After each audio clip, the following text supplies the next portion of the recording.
Hi friends, welcome to Jessie logs and cookings. ఎలా ఉన్నారండి? అందరూ బాగున్నారా? మేమైతే బాగున్నాము. మీరు కూడా బాగున్నారని కోరుకుంటున్నాము. ఈరోజు మేము తోటకూర వేపుడు చేస్తున్నాము. చూడండి ఫ్రెండ్స్, ఎలా చేయాలో చూపిస్తాను. ఈరోజు మేము తోటకూర వేపుడు చేస్తున్నాము. కావాల్సిన పదార్థాలు: తోటకూర, కొత్తిమీర, కరివేపాకు, 6 ఉల్లిగడ్డలు, 2 టమాటాలు. ఇప్పుడు ఇవన్నీ కట్ చేసి క్లీన్ చేసినాక చూపిస్తాను. తోటకూర కట్ చేసుకుంటున్నాము. ఇలా సన్నగా కట్ చేసుకోవాలి. ఉల్లిగడ్డలు తరుగుతున్నాము. ఉల్లిగడ్డలు ఇట్లా సన్నగా తరుక్కోవాలి.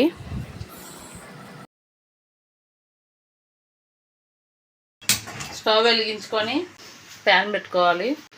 ప్యాన్లో తడి అంతా పోయినాక మనం ఆయిల్ వేసుకోవాలి.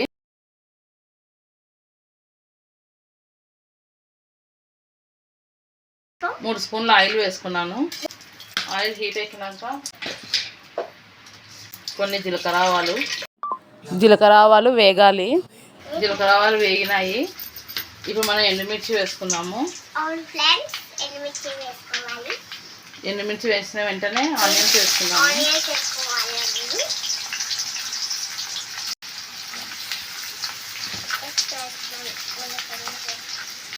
ఆనియన్స్ అన్నీ వేసి వేయించుకోవాలి.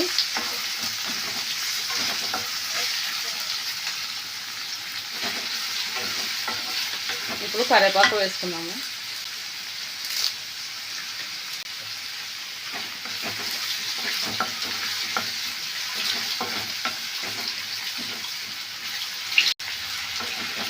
ఇవి కొంచెం వేగినాక టమాటాలు వేసుకున్నాము. ఇవి వేగే లోపల టమాటాలు కట్ చేసుకున్నాము.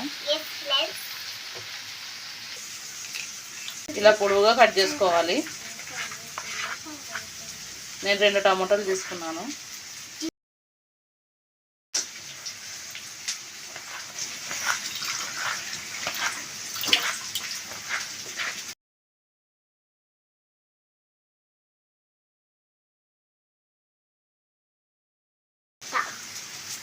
ఒక పచ్చిమిర్చి 3 ముక్కలు చేసి వేసుకున్నాను.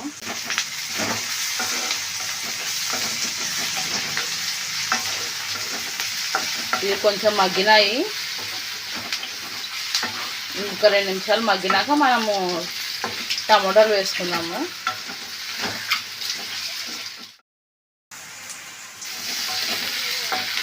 ఉల్లిగడ్డలు వేగిపోయాయి.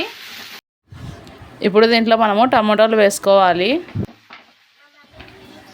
ఇప్పుడు టమాటాలు కొంతసేపు మగ్గాలి. ఇప్పుడు మనం టమాటాలు వేసినాక దీంట్లో ఉప్పు, కారం, పసుపు వేసుకున్నాం. స్పూన్ ఉప్పు వేసుకున్నాను.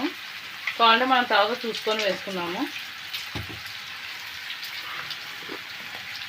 స్టవ్ హై ఫ్లేమ్లో ఉంది, ఏం తగ్గలేదు. నేను 1/2 స్పూన్ పసుపు వేసుకుంటున్నాను. కారం 1.5 స్పూన్ కారం వేసుకున్నాను. ఇప్పుడు ఇవన్నీ బాగా కలుపుకోవాలి. టమాటాలు, తోటకూర అవన్నీ మగ్గిపోతాయి.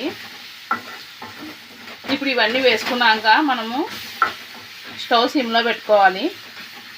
ఇప్పుడు స్టవ్ సిమ్లో పెట్టుకొని మనం దీంట్లోకి తోటకూర వేసుకున్నాము. కట్ చేసి కడిగిన తోటకూరని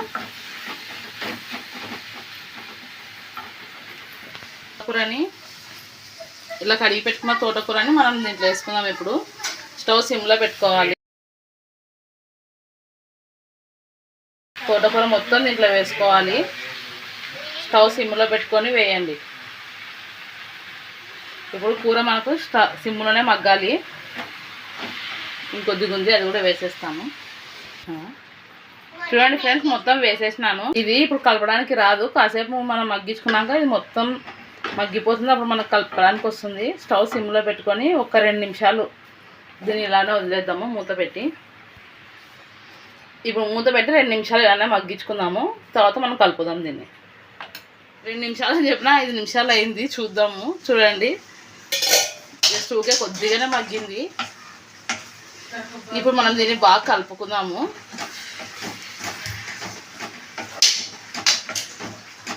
ఇలా బాగా కలుపుకోవాలి. చూడండి, ఇలా బాగా కలుపుకోవాలి. 15 నిమిషాలు పడుతుంది పూర్తిగా మగ్గడానికి. ఇప్పుడు ఆల్రెడీ 5 నిమిషాలు అయింది. ఇంకా 10 నిమిషాలు మనము మూత పెట్టి మగ్గించుకుందాము. మధ్య మధ్యలో మూత తీసి కలుపుకుందాము. చూడండి ఫ్రెండ్స్, 5 నిమిషాలు అయ్యింది. ఇప్పుడు మూత తీసి చూద్దాము. చూడండి, మనకు మగ్గింది, ఇంకాస్త మగ్గాలి.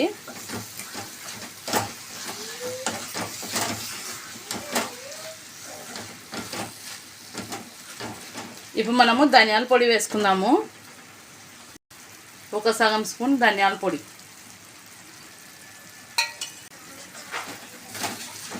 ఇప్పుడు ధనియాల పొడి వేసుకొని బాగా కలుపుకుందాము. సిమ్లో పెట్టుకునే చేసుకోవాలి. చూడండి, మాది హైలో పెడితే మాడిపోతుంది. ఎందుకంటే దీంట్లో మనం వాటర్ వేయము. వాటర్ దాంట్లో తోటకూరలో ఉంటే వస్తుంది వాటరు. ఇప్పుడు ఇంకొక 5 నిమిషాలు దీన్ని మగ్గనిద్దాము. ఇంకొక 5 నిమిషాలు ఇది తోటకూర వేపుడు రెడీ అవుతుంది. మూత పెట్టి ఇంకొక 5 నిమిషాలు మగ్గించుకుందాం.